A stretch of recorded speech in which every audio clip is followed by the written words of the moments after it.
исботи покдомании арӯси ҷавон дар пай озмоиши тиббӣ ҳам гоҳона метавонад гарави хушбахтиву ҳамзистии баъдии навхонадорон шавад.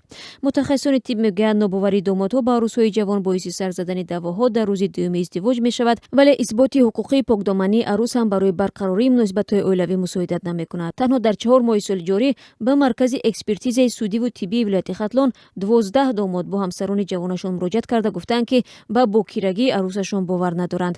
агар баъзеи онҳо аз натиҷаи ташхис қонеъ шуда бошанд, қисми дигар бо нобоварӣ ба покдомании арӯс ба ҳамин марказ, вале дар шаҳри Душанбе муроҷиат карданд.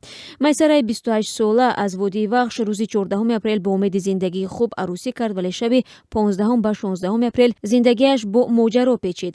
аз ҳамон рӯз эътиборан худро бадбахт медонад ва мегӯяд ҳатто баъди исботи покдоманиаш дар хонаи падар истоданро беҳтар медонад, чунки эътимоди ӯ ҳам ба шавҳар ва ояндаи беолоиши оилавиаш коста шудааст.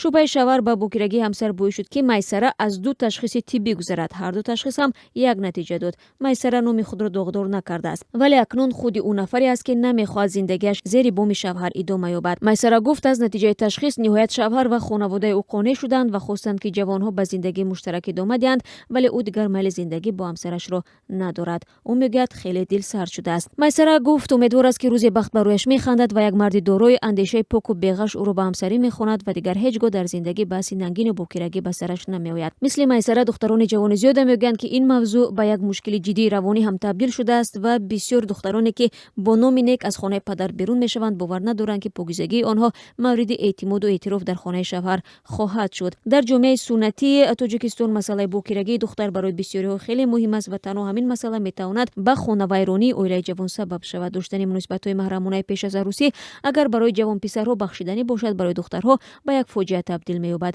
баробар бо хонавайрониву айбмониҳо духтар бадном мегардад ва шонси барпо кардани оилаи нав ба номи нек аз даст меравад. тазод ин аст, ки барои як қишри хурди дигари ҷомеаи Тоҷикистон, аксараш ҷавонҳои замонавиву сокини шаҳрҳо, ин мавзӯъ дигар архаисӣ шудааст ва ҳатто бархе ҷавонҳо тарҷеҳ медиҳанд пеш аз арӯсӣ зиндагии ҳамҷояро бо ҳам шурӯъ кунанд, аммо шумори чунин ҷавонҳо хеле кам аст. дар 4 моҳи соли ҷорӣ ба маркази экспертизаи судиву тиббии вилояти хатлон 12 домод ҳамсарони худро дар рӯзҳои аввали хонадорӣ барои ташхиси бакорат оварданд.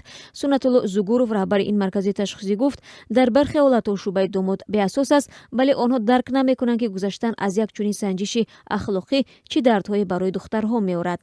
бархе табибон ба вижагиҳои тиббиву анатомии организми духтар ҳам ишора мекунанд ва мегӯянд, ки нарафтани хун ҳанӯз ба маънои бевафо будани духтар нест, балки ин хусусияти табиии пардаи бакорат аст. Сунатулло Зугуров гуфт, дар вақти муроҷиатҳо бо арӯсу домод дар алоҳидагӣ суҳбат мекунад. дар бархе ҳолатҳо ҷавонон ба гапи духтаро гӯш дода зиндагии муштаракро идома медиҳанд, вале ҳолатҳои кам нест, ки аз ҳамдигар дасту дил мешӯянд. созмонҳои ҷамъиятӣ мегӯянд, ки агарчи талоқ, моҷароҳои хонаводагӣ баъди баҳси бакорат бештар шунида мешавад, вале духтарон хеле кам ба додгоҳ муроҷиат мекунанд, ки аз ногоҳии ҳуқуқӣ ва ангушнамо шудан бим доштаанд. муроҷиати ҷавонон ба ташхиси тиббиву додгоҳии бакорат то рафт зиёд мешавад ва танҳо дар 9 моҳи соли 2017 ба маркази ташхиси тиббӣ 90 нафар барои исботи бокирагӣ муроҷиат кардаанд.